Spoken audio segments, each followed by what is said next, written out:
바위를 쪼개시는 하나님 믿습니까? 네, 이걸 믿다니요. 하나님이니까 믿는 거죠? 계란으로 바위를 치면 바위가 깨집니까? 우리 그건 안 믿죠? 그렇죠? 그러나 보리떡으로 바위를 쪼개시는 분은 하나님이기 때문에 믿는 것입니다. 우리 믿음의 대상은 바위도 아니고 계란도 아니고 보리떡도 아니고 하나님입니다. 때로는 산과 같은 큰 바위덩어리 같은 인생의 문제 앞에 있지만, 여러분 에어컨을 좀 세게 켜주세요. 여기 부채질한 분들이 계시는데요. 여기저기 계세요. 여기저기. 좀 더우신가 봐요. 그죠? 네. 에어컨 좀 세게 켜주세요. 산과 같은 문제가 있다 할지라도 여러분 그 문제 앞에 눌리거나 그 문제에 끌려다니지 말고 하나님 앞에 나가시기 바랍니다. 우리는 환경과 상황을 보고 믿는 경향이 있습니다. 이렇게 상황이 돌아가는 거 보니 이렇게 될 게 분명해. 이런 조건이 있는 걸 보니 이렇게 될 게 분명해. 여러분 뭘 믿는 겁니까? 상황을 믿는 겁니다. 내가 가진 것을 쭉 보면서 내가 이거 가지고 있으니까 이렇게 할 수 있어. 뭘 믿는 겁니까? 자기를 믿는 겁니다. 그러나 우리의 믿음의 대상은 상황과 환경이 아니고 나의 조건이 아니라 보리떡으로도 바위를 쪼개시는 하나님이 우리의 믿음의 대상입니다. 우리가 보리떡을 보니까 의지하니까 불안하고 두려운 것이고, 또 반대로 바위 같은 문제를 보니까 불안하고 두려운 것이지만, 보리떡도 보지 말고 바위도 보지 말고 살아계신 하나님을 보면은 보리떡으로도 바위를 쪼개시는 그 하나님의 능력을 경험할 것입니다. 아멘. 기드온은 이 13명의 사사 중에 한 명이었는데 기드온은 두려움이 참 많았던 사람이에요. 기드온은 돌다리도 두들겨서 가야 하는 사람이었습니다. 그리고 기드온은 의심스러운 것이 있거나 불안한 것이 있으면 늘 물어보고 확인받는 사람이었습니다. 그래서 이 기드온 이야기가 6장, 7장, 8장까지 3장에 걸쳐서 길게 나오는데, 기드온이 하나님에게 주로 하는 요구가 뭐냐면 확인해달라는 겁니다. 날 좀 확신시켜달라는 것입니다. 그걸 볼 때 기드온에게 정말 필요했던 것은 확신인 것입니다. 기드온에게 정말 필요한 것은 믿음인 것입니다. 우리에게 정말 필요한 것은 믿음입니다. 그래서 기드온은 두려울 때마다, 의심스러울 때마다, 불안할 때마다 하나님께 이 믿음의 확신을 계속 요구했고, 하나님 놀랍게도 그 끝없는 확신을 요구하는 그 불안증에 시달리며 살아가는 것 같은 기드온에게 계속 응답해 주시고 확신을 주십니다. 두려워했던 기드온이 하나님 찾아오시는 날 큰 용사로 쓰겠다 하셨어요. 그래서 기드온이 뭘로 내가 그걸 믿을 수 있느냐? 지금 말씀하시는 분이 하나님인 것도 어떻게 믿을 수 있느냐? 지금 이 사람의 모습을 입고 온 천사를 통해서 하나님이 찾아오셨거든요. 네. 목사가 천사는 아니지만 사자는 같잖아요. 목사는 뭐 여러 의미가 있어요. 눈이 4개다. 목사. 여러분 저를 두려워하십시오. 제가 언제든 여러분을 보고 있습니다. 예, 눈이 4개라도 목사고, 또 하나는 목을 내놓고 살아서 목사다. 예. 이 기드온은 이 하나님께 불을 맞았어요. 그런데 천사가 찾아와서 하나님 너를 통하여 큰 용사를 삼으시겠다 말씀하니까, 그렇게 말하는 당신의 말이 하나님의 말인 것을 어떻게 하느냐? 하나님이 우리와 함께 하시면 어떻게 이런 일이 있을 수가 있느냐? 아니 정말 하나님 말씀하신 거라면 왜 출애굽 때의 기적의 역사는 일어나지 않느냐? 그 의심을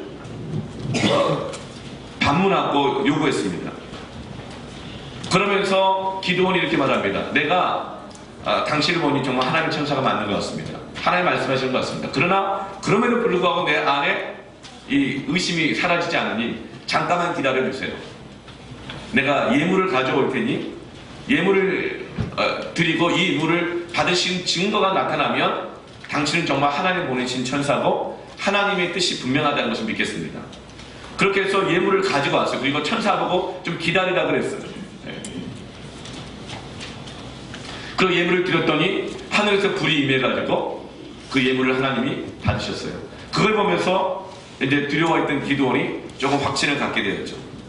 그런데 이제 하나님이 기드온에게 이 집 안에 있었던 바알과 아세라 상을 찍어버리라 그랬거든요. 예. 좀 확신을 가지니까 그 다음에 사명을 주신 거예요. 너 큰 용사가 되기 전에 해결해야 할 것이 있는데 너희 집에 꼼쳐놓고 있는 아세라와 바알 신상을 꺾어버려라. 그리고 7년 동안 그 붙잡고 살아왔던 그 순념소 있잖아. 예. 두 번째 순념소 그걸 하나님께 드려라. 그렇게 얘기했어요. 그랬더니 이 기도는 정말 마음을 하고 싶지만 걸리는 사람이 있어요. 누구죠? 그 아버지. 아버지가 싫어하실 거예요. 아버지와 관계가 어려워질 거예요. 그래서 대낮에까지 하지 못하고 밤에 몰래 가가지고 아버지가 그렇게 애지중지하게 키웠던 둘째 순념소와 7년 된 순념소와 그리고 이 바알과 아세라 신상 그 집안의 우상 그 가정의 수호신과 같은 거죠. 그 바알과 아세라 상을 밤에 몰래 가서 찍어요. 그것도 혼자 못해요. 친구들 또 동무들 데리고 가가지고 찍어버립니다. 그런데 그 아버지가 화낼 줄 알고 정말 자기를 쫓아낼 줄 알았는데 동네 사람들이 바알과 아세라 상을 찍어버렸다는 그 소식을 듣고 이 기드온을 죽이려고 찾아왔어요. 그런데 놀랍게 그 아버지가 기드온을 보호해주는 이런 놀라운 또 이 기적을 경험하죠. 정말 안 변할 것 같은 사람이 변하는 걸 보면서 우리는 얼마나 큰 위로를 받습니까? 이 인간은 절대 안 될 거야. 그런데 어느 날 갑자기 기대하지도 못했는데 갑자기 나에게 따뜻하게 대해주고 변화되는 그 모습을 볼 때 큰 위로와 확신을 또 얻게 되어졌죠. 그렇게 하나님은 기드온이 불안할 때마다 확신을 주셨어요. 근데 이제 이번에는 오늘 이 사건 미디안과 전쟁 나가기 전 그 전에 또 하나의 사건이 있는데 6장 36절에서 40절 보면 기드온이 이제 전쟁이 또 나가려고 하는데 또 불안해지는 거예요. 또 불안함은 파도처럼 계속 밀려옵니다. 밀물과 썰물처럼 계속 밀려옵니다. 왜 그럴까요? 우리의 믿음의 근거가 물질이거나 사람이거나 환경이거나 조건일 때는 두려움이 밀물처럼 왔다 갔다 해요. 왜죠? 사람도 있다가 없고 돈도 없다가 있고 환경이 좋았다가 나빴다가 하기 때문에 우리가 환경 조건 사람을 믿고 살아가면 두려움이라는 것은 밀물처럼 파도처럼 계속 들어왔다 나갔다 하는 것입니다. 그래서 지금 기드온은 하나님의 계속적인 격려와 위로와 은혜를 받긴 했지만 또 막상 나가려고 하니까 또 조건과 상황을 보면서 두려워지는 거예요.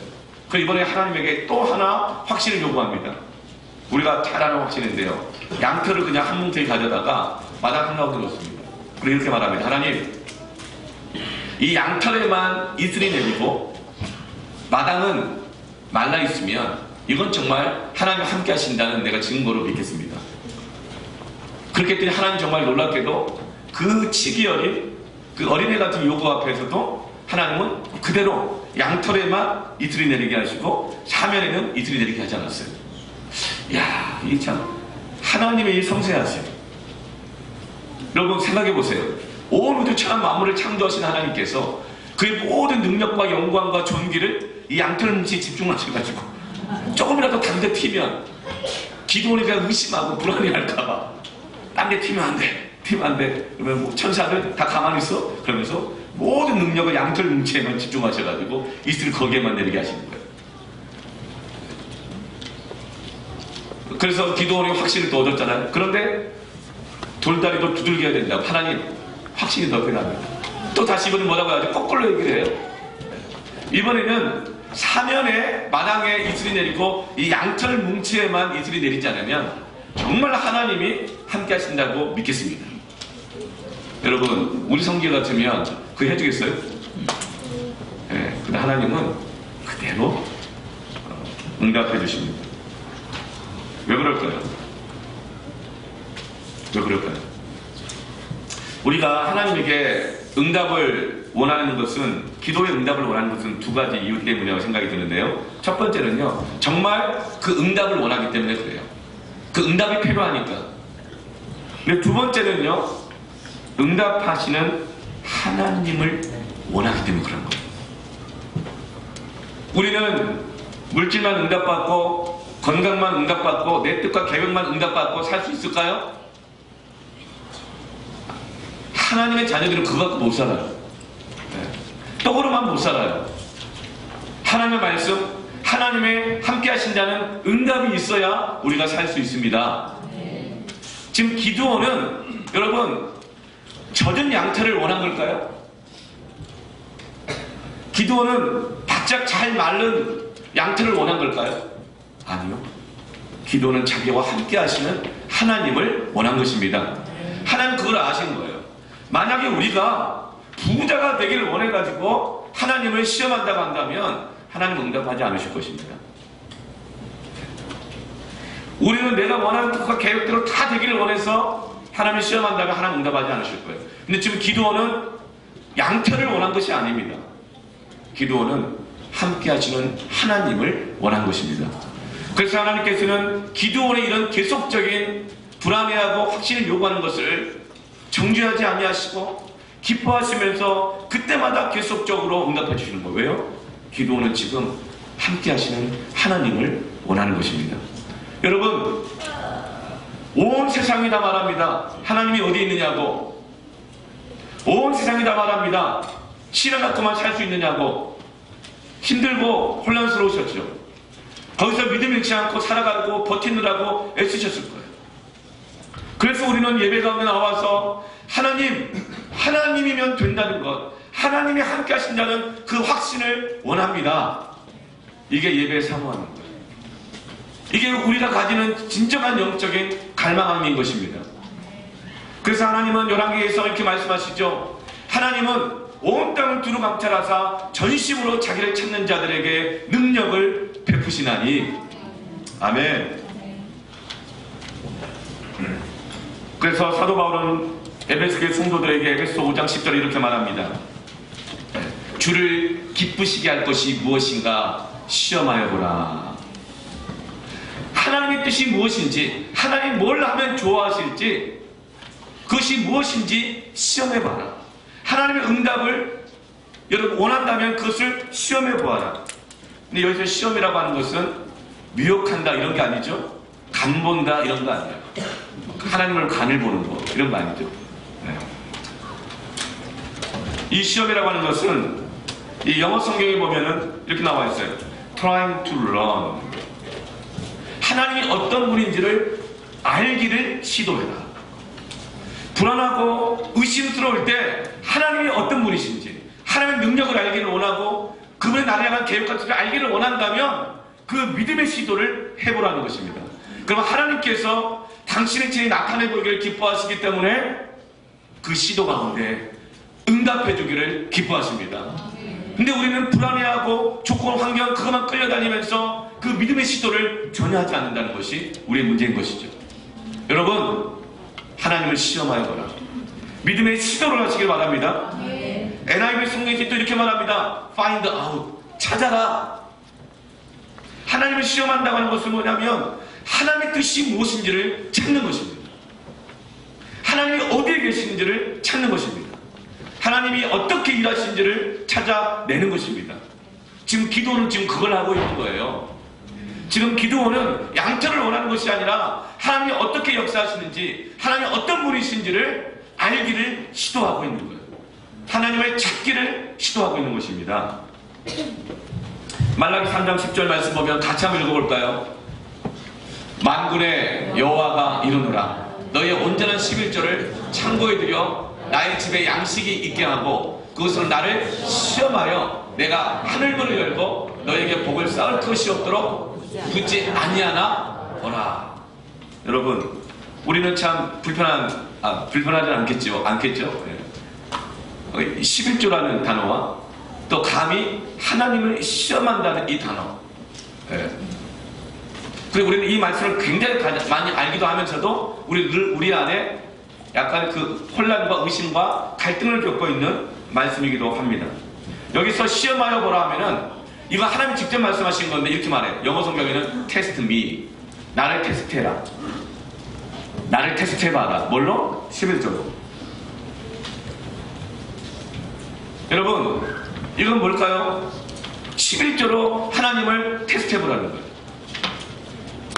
여러분, 우리에게는 하나님께서 너에게 복을 쌓을 것이 없도록 부어주시기를 원하는 사모함이 있습니다. 그렇죠? 없어요? 네. 저도 있어요.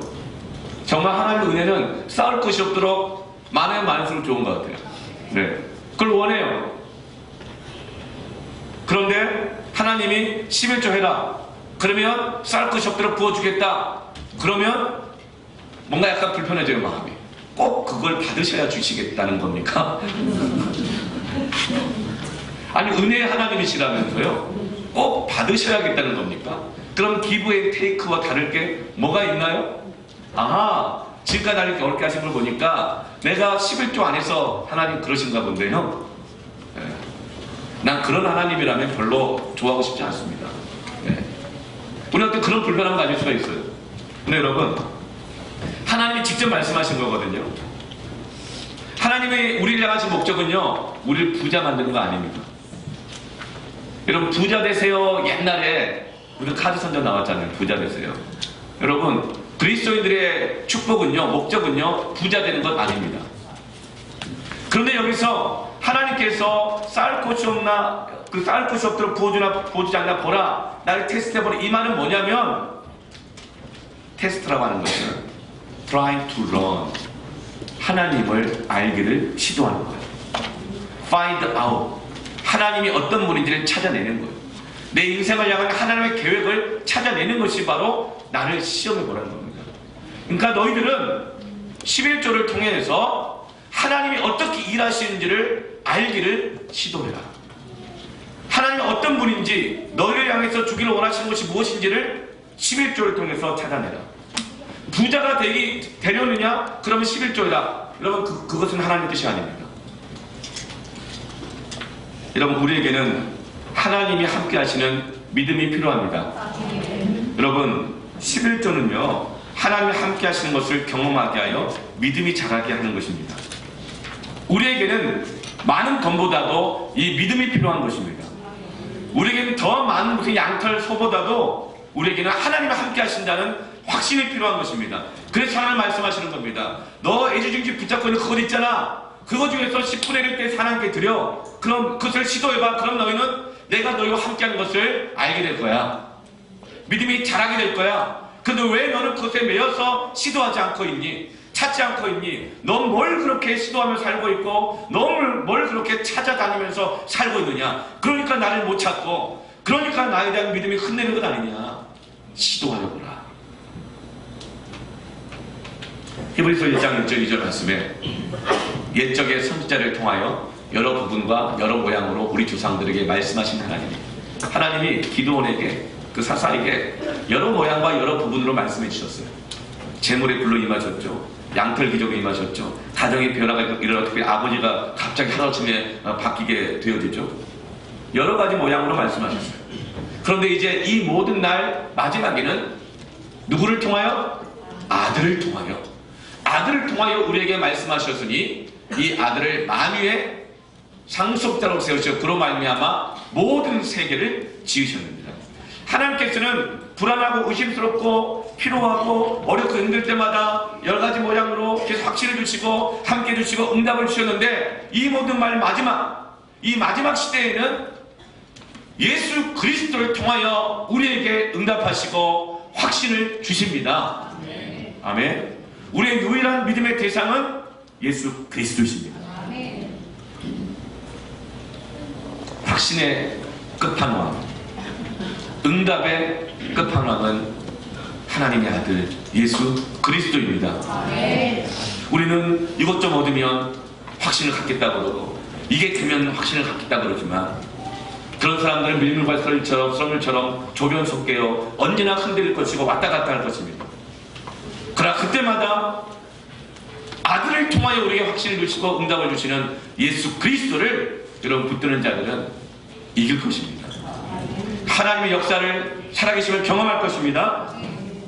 로마서 8장 32절에 자기들을 아끼지 아니하시고 우리 모든 사람을 위하여 내주시니가 어찌 그 아들과 함께 모든 것을 우리에게 주시지 아니하겠느냐. 하나님의 아들을 주신 것이야말로 하나님의 우리에 대한 흔들리지 않는 응답이요 확신의 근거인 것입니다. 아들까지 내어 주셨는데 왜 내가 너의 인생을 책임져 주지 않겠느냐. 그럼 너 뭘 그렇게 불안해하고 두려워하며 살아가느냐. 하나님의 아들이 우리의 확신인 것입니다. 기도 응답의 보장은 예수 그리스도이십니다. 요한복음 16장 24절 말씀 같이 한번 읽을까요?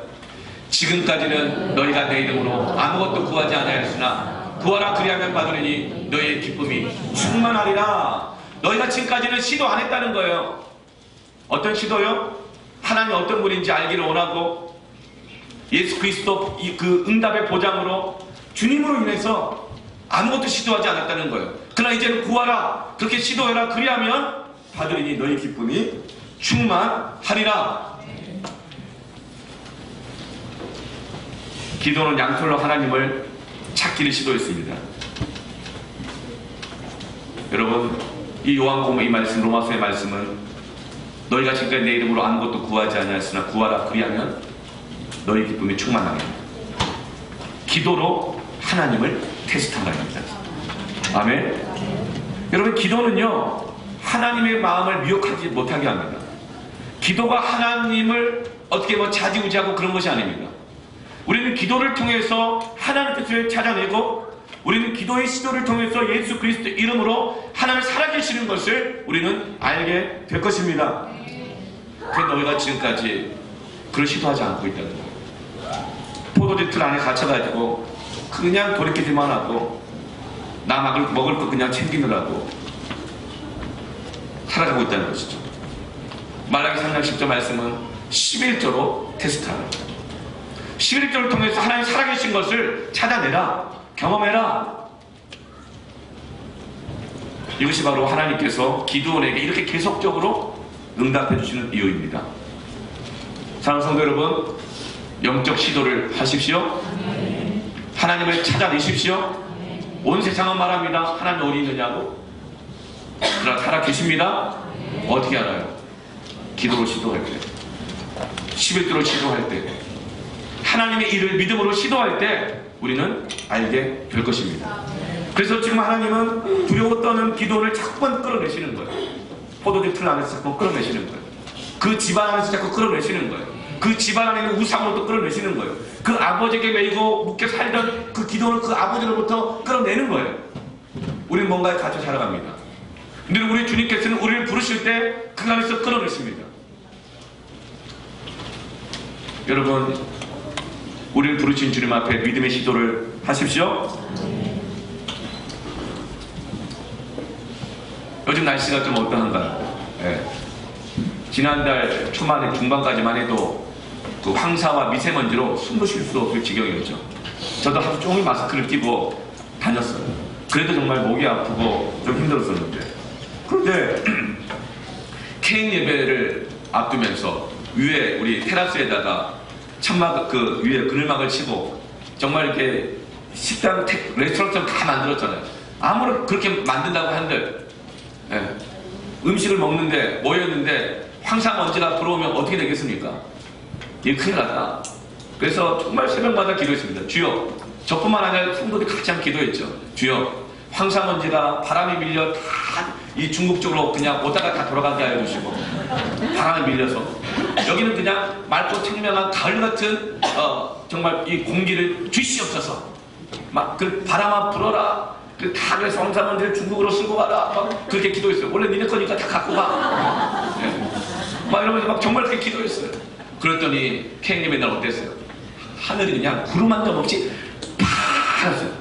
근데 정말 우리가 너무 기도를 세게 해서 그런지 정말 바람이 얼마나 세게 불었는지 황사 다 날아가면서 바람이 정말 정말 그 바람 부는 봄날 너무 멋있잖아요. 네. 하나님이 응답하셨습니다. 체육대회를 또 이제 하잖아요. 그 다음 주 바로 체육대회였어요. 토요일날. 역시 또 기도하는 거죠. 황사먼지, 미세먼지 막 이거 날라오면 어떻게 합니까? 어디 운동장에서 피할 데도 없고. 네. 여기 기도할 때 그날도 정말 구름 한 점 없는 파란 하늘에 공기가 얼마나 맑은지, 그리고 정말 광야와 같이 낮에는 구름 기둥과 밤에는 불 기둥으로 지켜주셨던 것처럼 그 뜨거운 때학교 밑에서도 우리가 피할 수 있는 그늘을 다 만들어 주셔가지고 그 그늘 밑에서 우리 체육대회를 하는 하나님. 여러분, 이거는 하나님의 응답입니다. 여러분, 어떻게 날씨를 우리가 마음대로 할 수 있습니까? 어떤 사람이 생각해, 목사님 없이 끼워 맞히겠는데 이상해서. 여러분, 다 기도 같은 거예요. 그래서 하나님이 계속 응답해 주잖아요.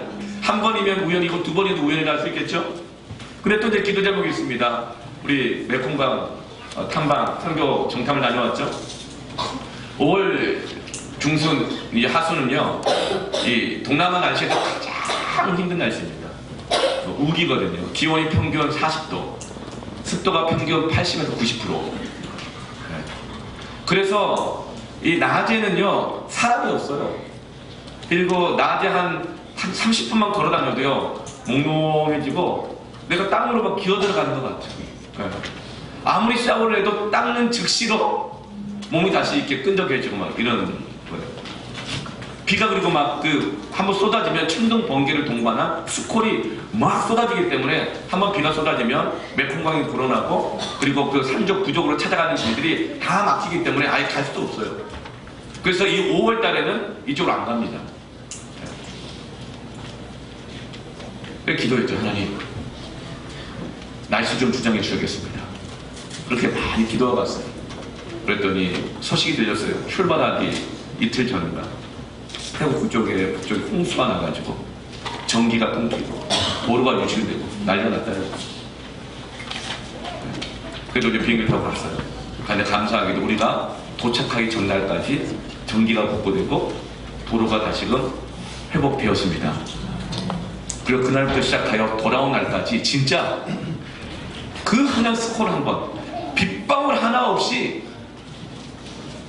뜨겁긴 뜨겁고 습하긴 습한데 정말 화창하다고 표현할 수가 없고, 습하고 뜨거운 날이 비 한 방울 없이. 근데 왜 이게 중요하냐면 비가 오면 움직일 수가 없어요. 빠마이, 옴거이, 산족, 부족, 카렌족, 라부족, 라와족, 아카족, 카렌족 찾아갈 수가 없어요. 길이 다 막혀버리기 때문에, 밀림의 길이기 때문에 차를 타고 들어가야 되고 또 보트를 타고 들어가야 되는데 갈 수가 없어요. 비 한 방울도 오게 하지 않으셨습니다. 근데 놀라운 거는 저희가 모두 사역을 다 마치고 한국으로 돌아오는 비행기를 타고 비행기 엔진음이 윙 돌아가는데 동시에 우르르 쾅쾅쾅 천둥 번개가 치는 거예요. 그저 깜짝 놀랐어요. 무슨 비행기 사고가 났나? 그리고 매캐한 연기 같은 냄새도 나는 거예요. 그리고 기장이 방송을 하는 거예요. 긴장을 바짝 했죠. 근데 영어로 막 뭐라 그래요? 못 알아듣겠죠. 불안함이 막 증가돼요. 다행히 한국말로 다시 얘기해 주더라고요. 출발하면서 이 제트 엔진의 그 연기가 다시 기내로 약간의 늘 이렇게 들어오는 경향이 있어서 약간 매캐한 냄새 나지만 곧 없어지니 안심하십시오. 알고 봤더니 이건 비행기 사고가 아니었고 천둥 번개가 그때부터 치면서 비행기가 활주를 달리기 시작할 때 우르르 쾅쾅하면서 하늘에 비가 쏟아지기 시작하는데요. 진짜 하늘이 뻥 뚫린 것처럼 비가 막 쏟아지는 거예요. 그리고 우리가 한국 인천공항에 도착한 날 다시 태국에 홍수가 났다는 뉴스가 나오더라고요. 여러분, 하나님은 우리에게 계속적으로 응답해 주셨습니다. 확인시켜 주셨습니다. 그런데 갔다 왔어요. 갔다 왔더니 이건 뭐 여기저기 문제가 많은 거예요. 막 교통사고 나질 않나? 애들이 무슨 항우염증에 또 뭐 어떤 애들은 뭐 수족구에, 누구는 또 감기에 몸살에, 어떤 분은 경제적 어려움에 무슨 가지가지 문제가 막 생기는 거예요. 저 그거 볼 때마다 또다시 영적인 시도를 해야겠구나, 기도해야겠구나, 그런 믿음을 갖게 되었습니다. 그런데 진짜 그 믿음을 가져셔야 될 몇몇 분들이 이렇게 얘기하는 거예요. 하나님, 목사님, 왜 저기는 목사님, 하나님은 목사님 기도는 응답해주지 왜 내 기도는 안 응답하시냐? 하나님 살아계신 건 맞느냐? 기도는 정말 응답되는 거냐고 자꾸 이러는 거예요. 왜 그래요? 여러분, 딴 사람 쳐다볼 필요 없습니다. 네. 마귀가 우리를 흔드는 거예요. 그렇게 우리는 조건, 환경, 상황 때문에 흔들릴 때마다 기도같이 똑같은 얘기예요. 하나님 계시면 어찌 이런 일이 있을 수 있습니까? 왜 출애굽때 기적의 역사는 응답은 왜 없는 겁니까? 반문할 수 있어요. 여러분, 그 반문은 저한테 하지 마시고 하나님께 하시길 바랍니다. 그러면 하나님은 신실하게 응답해 주십니다. 근데 우리는 사람, 환경, 조건에다가 자꾸 따지고 들고 한번 해보자는 거예요. 설명해보라 그러고. 여러분, 그러나 그것을 하나님께 시도하십시오. 우리의 보장되신 예수 이름으로 시도하십시오. 하나님의 약속하신 말씀으로 시도하십시오. 찾아낼 것입니다. 우리는 배우게 될 것입니다. 알게 될 것입니다. 이것이 바로 믿음의 선한 싸움입니다. 믿음의 선한 싸움을 포기하고 끌려다니고 두려워하며 살지 마시고 기도원처럼 두렵고 의심스러울 때마다 믿음의 선한 싸움을 하십시오. 멈추었던 영적 시도를 하십시오. 여러분, 지금 영적 시도하고 있는 게 뭐가 있나 한번 살펴보십시오. 어떤 이가 이렇게 얘기합니다.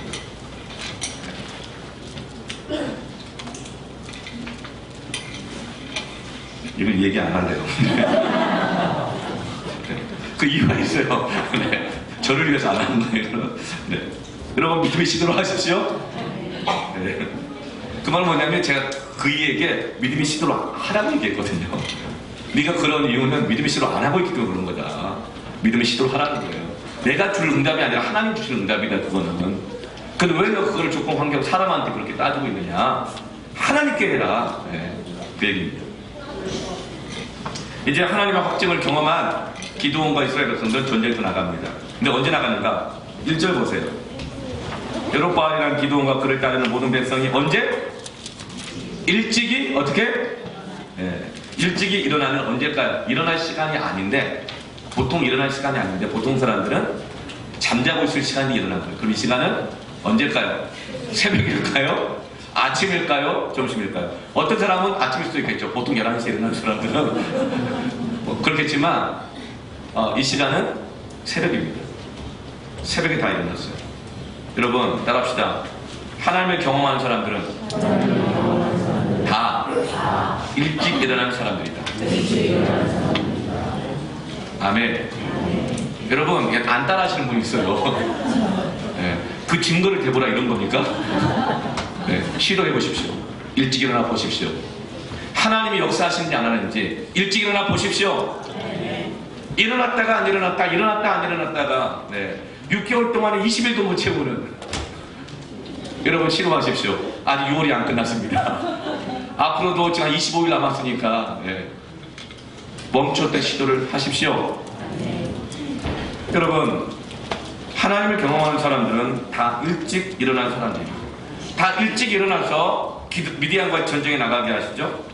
여러분, 기억해 봅시다. 하나님은 만나를 언제 주셨어요? 민수기 11장 9절 말씀 한번 읽어볼까요? 밤에 이슬이 진영에 내릴 때 만나도 함께 내렸더라. 이슬은 밤에 내리죠. 일교차가 심해집니다. 밤에 내리죠. 그런데 하나님께서 그 밤중에 만나도 함께 내리게 하셨어요. 그리고 해가 뜨기 전에, 해가 뜨면 만나가 다 녹아버리고 썩어버리거든요. 해가 뜨기 전에 밤중에 내리게 하신 다음에 뜸을 들이셔가지고 먹을만하게 발효를 이렇게 숙성을 시킨 거죠. 그래서 깨우시는 거죠. 일어나라. 만나를 먹어야 되지 않겠냐. 그렇게 하나님은 만나를 언제 주셨죠? 새벽에. 몇 년 동안? 40년 동안. 하나님은 한 번도 만나를 아점으로 준 적이 없습니다. 여러분, 아점 너무 좋아하지 마시기 바랍니다. 규칙적으로 좀 사세요. 규칙적으로. 하나님은 40년 동안 회전하는 그림자도 없으시는 하나님께서, 질서의 하나님이 새벽마다 40년 동안 한 번도 바꾸지 않고 새벽에 만나를 주셨다면, 여러분, 우리는 그 만나를 먹기 위해서는 언제 일어나야 될까요? 새벽에 일어나요. 하나님 안 바꾸셨어요. 여러분, 40년 동안 안 바꿨다면 하나님은 앞으로 바꾸실 생각이 있을까요? 없을까요? 없는 거예요. 하나님은 광야 40년 동안 새벽기도 훈련 철저히 시키셨습니다. 왜? 가나안 땅 들어가서 그 풍요로운 세상 들어가가지고 너희들 새벽에 일어나지 못하면, 일찍 일어나지 못하면 욕망에 이끌려 살다가 밤 깨까지. 무슨 욕망? 열심히 일하는 욕망도 있겠죠? 돈 욕망? 아니면 뭐 들여다보느라고? 뭐 먹느라고? 다 욕망 때문에 늦게 자는 거예요. 하나님은 욕망에 가득한, 그 욕망의 크기만큼 두려움의 크기가 커져가는 이 세상 속에서 너희들이 하나님을 찾고 경험하고 살아가려면 새벽에 일어나야 된다. 일찍 일어나야 된다. 여러분, 일찍 일어나서 새벽기도 오시면 금상첨화 더 좋으신 거고, 더 좋은 거고. 여러분, 일찍 일어나기 바랍니다. 일찍 일어나면 어떻게 돼요? 일찍 자야 돼요. 욕망에 끌려다니지 말고 일찍 주무십시오. 네. 어떤 분이 이렇게 말해요. 목사님, 일찍 잘래야 일찍 잘 수가 없다고. 정말 그래요. 여러분, 저는 며칠 잤을까요? 정말 좀 일찍 잤어요. 새벽 3시 반에 잤습니다. 네, 오늘 새벽 3시 반에 잤어요. 다 상황과 이유가 있어요. 네. 그리고 또 일찍 일어났죠. 네. 그러나 이런 이 영적인 삶을 감당하기 위해서, 하나님을 찾아가기 위해서 제 삶에 수고하고 있는 것도 있습니다. 뭐냐면 10분의 시간이 나더라도 허튼 짓 하지 않고 그때 자는 거예요. 저 기가 막히게 잘 잡니다. 너무 피곤하니까 눈 딱 감으면 거의 1분 안에 잡니다. 차에서도 자고, 심지어 돗자리 들고 다니면서 가끔은 길에서도 잡니다. 누가 보든 말든. 네. 그리고 일찍 자고 일찍 일어납니다. 한 20분씩 자고 그러거든요. 이거 뭐냐면 우리가 잠자리에 들고 깨는 시간도 있지만 우리 안에 하나님과 동행하고 하나님을 찾기를 원하는 영적인 계속적인 시도를 하라는 것입니다. 이런 시도가 없이 살아가는 것은 일찍 일어나도 일찍 일어나는 것이 아니고 늦게 자도 늦게 자는 것이 아닌 거예요. 영적 시도를 하십시오. 지금 이스라엘 백성과 기드온은 새벽에 일어나서 하나님이 함께 하시는 그 영적 시도를 하기를 시작하는 겁니다. 새벽에 이스라엘 그 만나가 내렸죠. 홍해바다가 새벽에 갈라졌죠. 요단강도 새벽에 갈라졌죠. 여리고 성도 새벽에 출발하는 그 기도의 행렬을 통해서 무너진 줄로 믿습니다. 새벽은 영적인 시간입니다. 왜냐하면 하나님의 말씀하심을 따라 영적인 시도로 순종하기 때문에 그런 겁니다. 근데 우리는 물질에 순종합니다. 욕망에 순종합니다. 심지어는 두려움에 순종하고 살아가지만 정말 하나님의 살아계시는 그 말씀과 약속에 영적인 시도를 통해서 순종하고 있느냐, 이 말인 것입니다. 영적 시도를 하십시오. 네. 그렇게 영적 시도를 하기 위해서 다 모인 사람이 32,000명이었어요. 여러분, 새벽기도 32,000명 모이면 와, 대단하지 않습니까? 네. 그런데 여러분, 이스라엘 백성들이 전쟁에 나갈 수 있는 장병들이 숫자가 약 60만 명입니다. 근데 그 60만 명 중에 전쟁 나가겠다고 하는 사람이 32,000명이면 20% 나온 거예요. 20대 80의 이 원리가 정확하게 맞아들어가죠. 어떤 집단이나 공동체든지 20%의 헌신을 통해서 전체를 끌고 간다는 거예요. 아주 상식적인 모습입니다. 60만 중에 그렇게 급한 상황에도 32,000명 모였어요. 그런데 적들은 12절 말씀 보니까 미디안과 아말렉과 동방의 모든 사람들은 메뚜기의 많은 수와 같고 낙타의 수가 해변의 모래와 같이 많았다. 여기가 이 모래산 골짜기에 모인 것을 묘사하고 있는데, 모래산 골짜기에 이만큼 모였다고 한다면 약 20만 명이 모인 것입니다. 그러니까 20만 명의 미디안과 아말렉과 동방의 연합군 앞에 32,000명이 전쟁 나가겠다고 모인 거예요. 20만 대 32,000. 그런데 하나님은 이해할 수 없는 명령을 내리십니다. 뭐죠? 숫자를 줄여라. 숫자를 줄여라. 두려워 떠는 자들에게는 집으로 돌아가게 해라. 여러분, 전쟁 나갈 때 사람이 더 많아도 줄까봐 걱정인데, 사람 하나가 아쉬운데, 전쟁이 코앞인데 어떤 병법서에도 없는 군사의 수를 줄여라. 감축해라. 무기를 줄여라. 힘을 줄여라. 힘을 빼라. 여러분, 하나님 이해할 수 없는 명령을 하셨죠. 그러나 기드온은 하나님의 말씀 앞에 반응하고 그 영적 시도를 합니다. 그래서 말합니다. 두려워하는 자들 있냐? 그럼 돌아가라. 그랬더니 22,000명이 돌아가 버렸습니다. 3분의 2가 돌아가 버렸어요. 10,000명 남았어요. 여러분, 그들이 왜 갔을까요? 두려워서 갔을까요? 아니에요. 가라고 하니까 간 거예요. 다 두려워가지고 계산 때리고 있고 고민하고 걱정하고 있는데 말을 안 해주는 거야. 이 상황이 어떤 상황인지, 어떤 좀 확신 줬으면 좋겠는데, 야, 우리가 비록 32,000이지만 이런 계획이 있으니까 우리가 이길 거야. 이런 말을 해주기를 원하고 다들 확신을 원하고 있는데, 두려운 사람은 가. 그러니까 나 가라고 했으니까 가는 거예요. 하고 다 간 거예요. 이들이 간 이유는 두려워서 간 게 아니에요. 이들만 두려웠어요. 사실 기드온도 두려웠거든요. 사람들은 다 두려움을 안고 있어요. 그런데 이들은 그 두려움에 반응한 겁니다. 그래서 가라고 하니까 가버려요. 여러분, 가라고 한다고 가면 됩니까? 근데 이들은 갔어요. 그러나 여러분, 기드온도 똑같이 두려웠습니다. 그러나 그는 적어도 정직하게 하나님 앞에 나아갔습니다. 두려울 때마다, 환경과 상황 어려울 때마다 하나님을 알기를 시도했습니다. 물었습니다. 하나님께 더 가까이 갔습니다. 하나님께 더 매달렸습니다. 여러분, 기드온과 같이 두려울 때마다 정직하게 환경과 상황에서 사람에서 답을 찾으려고 하지 말고 하나님께로부터 답을 찾기를 시도하십시오. 신실하신 하나님은 응답하십니다. 그러면서 하나님을 알게 돼요. 믿음이 자라가게 돼요. 그러면서 어떤 환경 상황에서도 두렵기는 하나 요동하지 않는, 도망가지 않는 믿음의 사랑으로 그때 서게 되는 것입니다. 우리 교회가 이제 개척한 지 만 3년, 호메실동에 들어온 지 2년 7개월 됐어요. 처음에 마음 갖기를, 진짜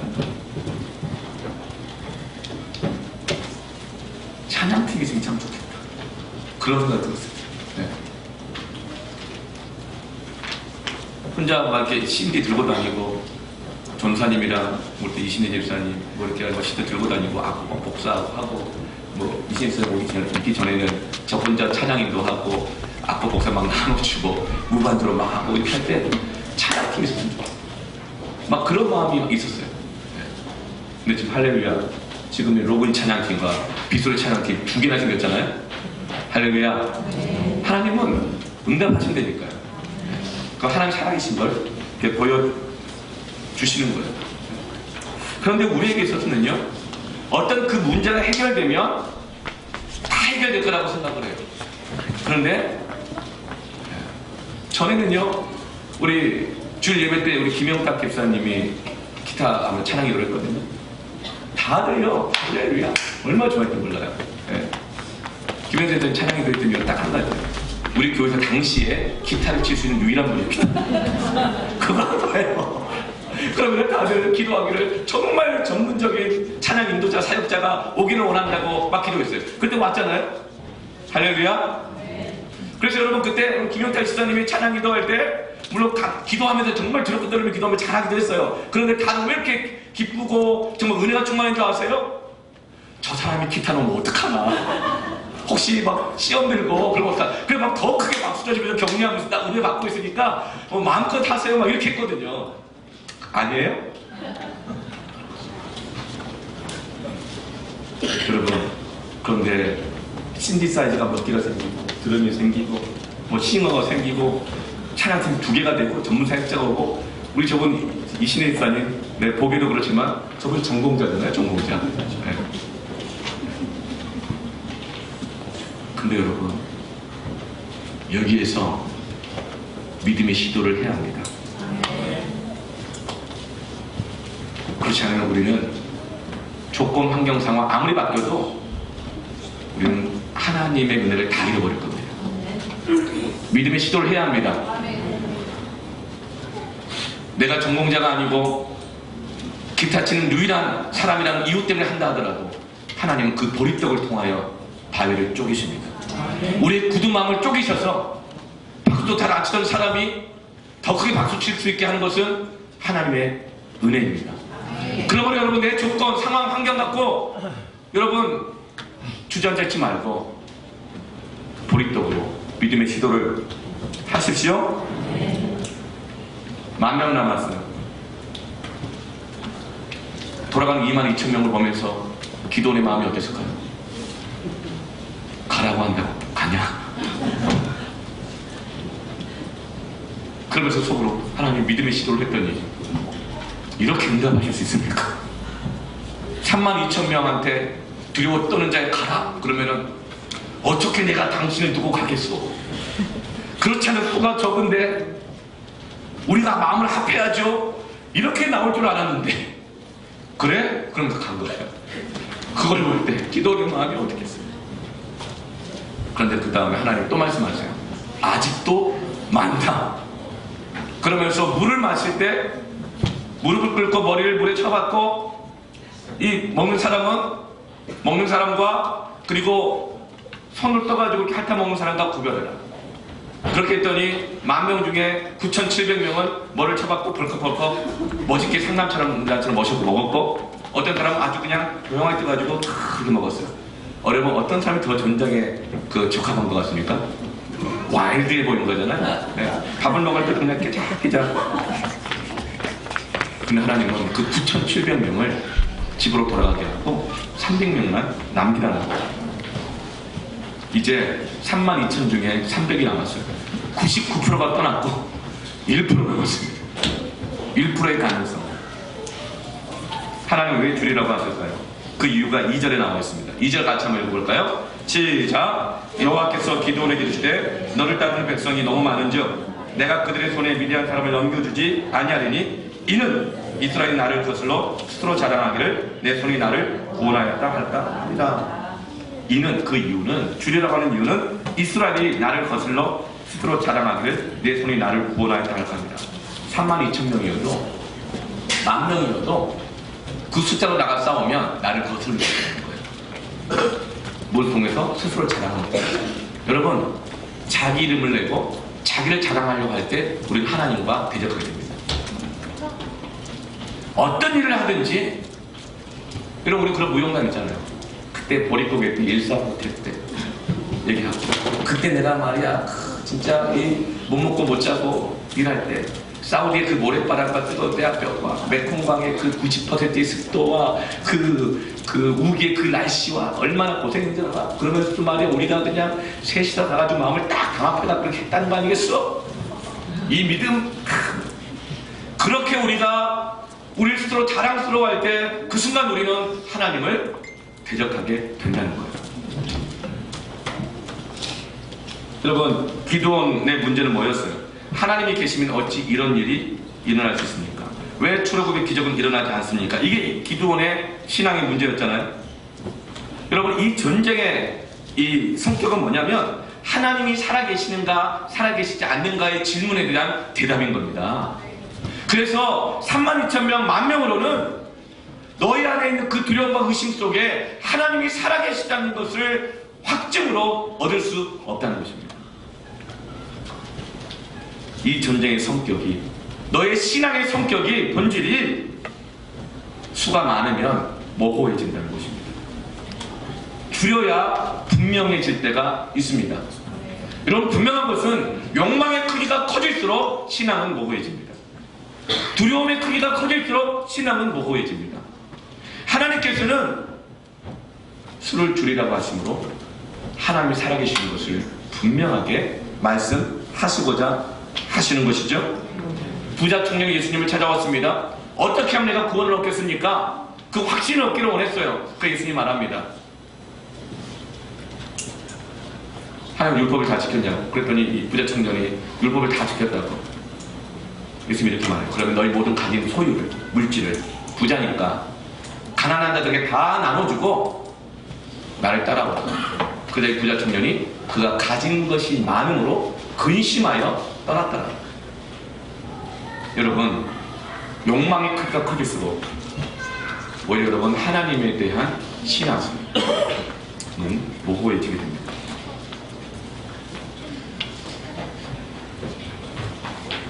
제가 어제부터 시작해서 내일까지 3박 4일 동안 저기 포천에서 생명예배 방송기라고 서울 양재동에 있는 그 교회 전교인수양회가 있어요. 여러분 전교인수양회가 3박 4일입니다. 토, 일, 월, 화요일까지 요일 3박 4일 동안 전교인수양회예요. 그래서 저는 어제는 또 사역을 마치고 이제 와서 다시 또 말씀을 준비했는데 좀 늦게 자긴 했지만 오늘 이제 또 저녁에 가서 사역을 하고 이제 월요일까지 사역을 할 거예요. 3박 4일 동안 전교를 사는데 그 교회는 이제 만 8년 된 교회입니다. 그리고 성도의 대부분이 30대가 거의 대부분이에요. 30대와 40대 초반까지 50대 이상은 그 교회 전체 성도의 20명밖에 없대요. 그 교회 성도 수가 한 300여 명 되니까 280명 정도가 30대, 40대 거의 90%가. 그래서 봤더니 갓난 애기들 얼마나 많아요. 그런데 전교인수양회 갔어요. 3박 4일. 대부분 그 연휴 끼워 맞춰가지고 여행들 많이 가잖아요. 그죠? 갔어요. 그래서 제가 얼마나 왔을까? 봤더니 80가정이 왔다고 그러더라고요. 80가정. 근데 그걸 제가 물어봤죠. 아니 그러면 주일을 껴서 하는데 그 주일 예배는 어떡합니까? 그랬더니 이 수련은 장년 수련을 해요. 장년부. 결혼한 이상의 장년부 수련을 내고 그래서 청년부들과 청년들은 한 7, 80명 남아가지고 주일에 부목사님 인도를 따라 그 양재동 교회에서 예배 드리고 있고 장년들만 다 와가지고 3박 4일간 수련을 한다는 거예요. 제가 기적이라고 했어요. 놀랍다. 그 3박 4일 너무 길지 않냐고. 뭐라고 말하는지 아세요? 아니라는 거예요. 은혜를 경험하면요. 3박 4일이 짧다고 얘기한다는 거예요. 시간만 되면 4박 5일 하고 싶다는 거예요. 5박 6일 하고 싶다는 거예요. 그래서 그 유모차부터 시작해가지고 갓난애기들까지 해가지고 30대, 40대 가족들이 그 예배당에 꽉 차 있는 거예요.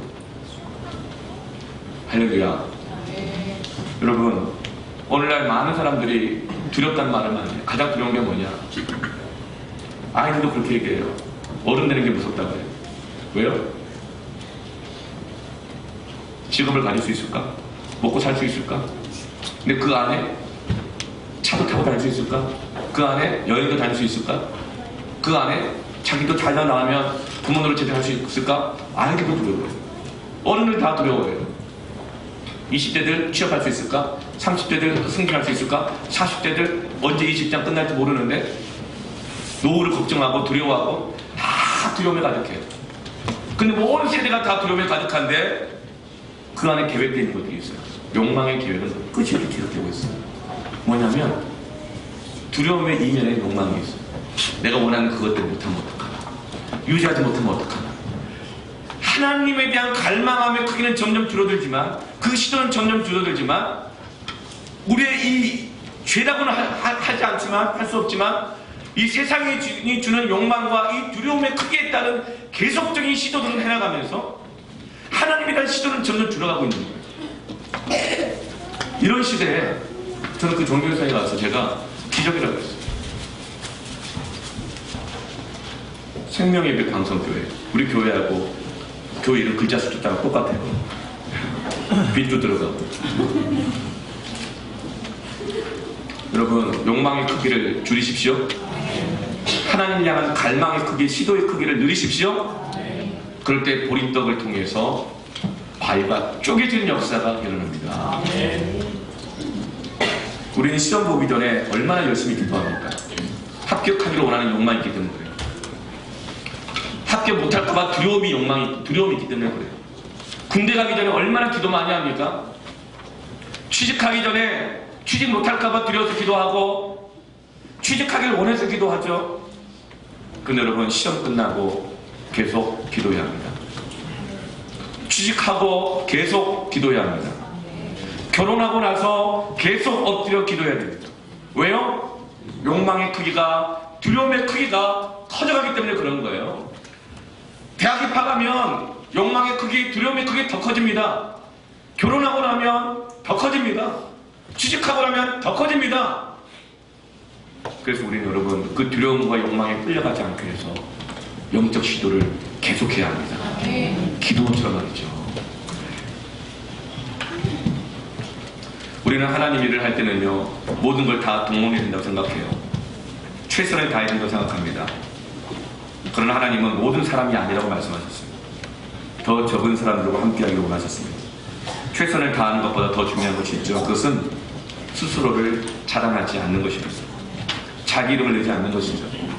적은 무리가 자기 이름을 내지 않고 겸손하게 하나님의 영광을 위해서 일하는 것이 최선을 다하여 많은 사람이 단합하여 일하는 것보다 더 능력이 있습니다. 기도원이 하나님 뜻대로 순종해서 집으로 이제 사람들이 이제 다 돌아가 버리고 300명만 남았어요. 그러자 이제 기도원이 마음에 어땠을까요? 300명 남았을 때 여러분 멘붕이죠. 망연자실. 이거 어떻게 해야 되나? 지금 저녁이 됐는데 내일 아침이 두려워요. 맞닥뜨릴 현실이 두려워요. 망연자실. 어떻게 해야 되나? 다시 포도즙 틀로 숨어 돌아가고 싶어요. 기도는 순종을 했지만 이 상황을 보면서 다시금 불신앙이 그 안에서 솟구치고 두려움의 밀물이 계속적으로 밀려오고 있는 거예요. 그걸 잘 아시는 하나님께서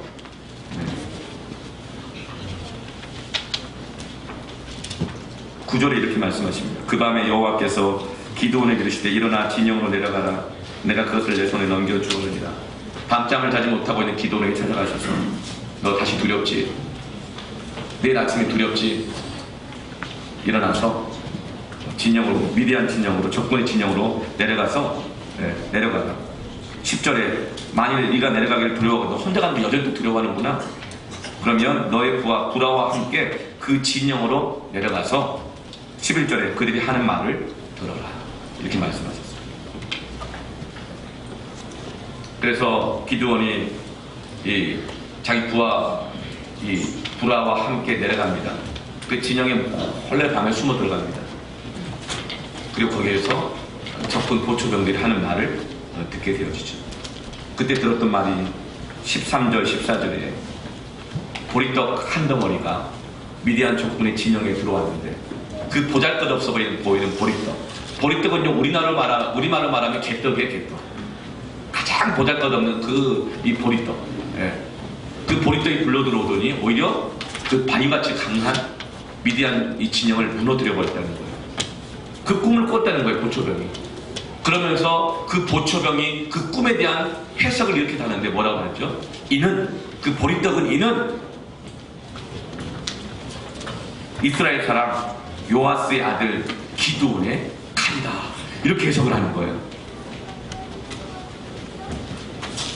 그 말을 들은 순간 기드온의 마음에 감동이 밀려옵니다. 왜요? 보리떡이란 말 한마디 때문에. 왜냐하면 자기가 지금 처한 상황이 자신의 인생의 처지가 보리떡이거든요. 보리떡이라고 하는 것은 기드온 그 자신 안에 있는 자의식의 가장 깊은 곳에 자리 잡고 있는 자신의 자아상은 보리떡이었어요. 나 같은 것이. 난 별 볼 일도 없는데 지금 상황을 봐. 뭘 할 수 있겠어. 늘 그 생각 가운데 있는데 그 보리떡을 얘기하는 거예요.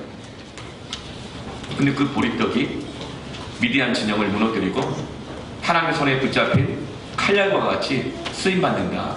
그 말을 적군에 의해서 듣게 되면서 기도는 다시 한번 믿음의 확신을 갖게 되는 것입니다. 여러분, 이 전쟁 이기면 보리떡이 뭐 자랑할 거예요? 보리떡을 내놓고 이 보리떡이 이겼다 이렇게 얘기하면 사람들이 그 보리떡 대단하다고 그거 얼마냐 팔아라 뭐 이렇게 얘기하겠습니다. 그 보리떡은 도무지 이길 수 없는데 이것은 분명히 하나님의 역사다. 하나님의 영광을 받으시는 것입니다. 하나님이 이렇게 이 전쟁의 주인이 누군지 두려움과 욕망이 가득한 이 세상 속에서 우리를 통하여 이 세상을 이기시게 하시는 하나님의 방법이 무엇인지를 우리에게 찾게 하시는 것입니다. 이것을 알기를 원하시는 것이죠. 이것을 우리가 깨닫게 될 때, 이 시도를 영적인 시도를 할 때에 우리가 세상의 두려움에 욕심에 끌려가지 않고 하나님의 뜻을 이루는 큰 용사가 되는 것입니다. 우리는 자꾸 내가 뭔가 달라져야 된다고, 내가 변해야지 뭐 할 수 있다고 생각합니다. 여러분 그렇죠? 여러분 좀 바뀌어지길 원하는 거 있죠? 네, 그러나 여러분 보리떡은 아무리 물로 씻고 헹구고 찜을 찌고 해도 보리떡입니다. 안 바뀌어요. 여러분 우리가 이 생각을 버려야 돼요. 내가 바뀌어야 쓰임받을 수 있다? 아니요. 안 바뀌어도 쓰임받을 수 있습니다. 믿으십시오. 보리떡